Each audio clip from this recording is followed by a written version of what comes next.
The dust of the river. Hunahpu and Xbalanque stood before the lords of Xibalba. In the Maya underworld, direct force was suicide.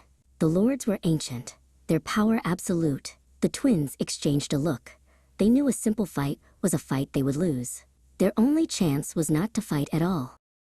We must play their pride against them, Xbalanque whispered. Their final plan was not about winning a battle, but about staging a perfect defeat. It was a complex performance, a gamble that required them to sacrifice everything in the hope of gaining it all back.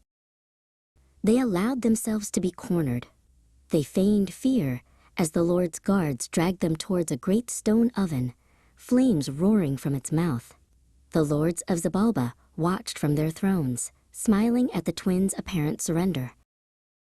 The twins were thrown into the fire. To the lords, this was the ultimate victory. They had faced a challenge to their power and had incinerated it. They watched the flames consume the twins, and the dark halls of Xibalba filled with cruel laughter and celebration. But death was not enough for the lords.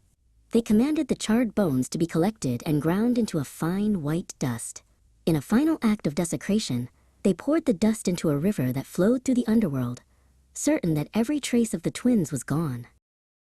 For 5 days, the dust drifted in the current. Then, the impossible happened. The particles began to gather, swirling together in the deep. From the water, 2 figures emerged.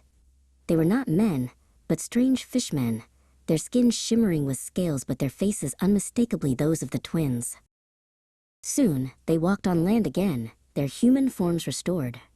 But they were changed. They hid their youth and power under the disguise of 2 old, frail beggars, their faces wrinkled and their backs bent. No one would recognize the heroes in these humble old men. As traveling performers, their fame grew. They performed incredible magic for stunned crowds.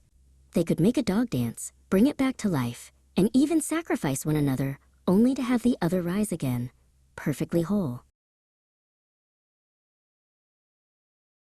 Word of their impossible magic spread through the underworld, eventually reaching the ears of the lords themselves. Amused and arrogant, they summoned the 2 mysterious old performers to their court for entertainment, never suspecting who they truly were. Hunahpu and Xbalanque walked back into the court of their enemies. They were not prisoners this time, but invited guests. The lords who thought they had destroyed them now waited to be entertained.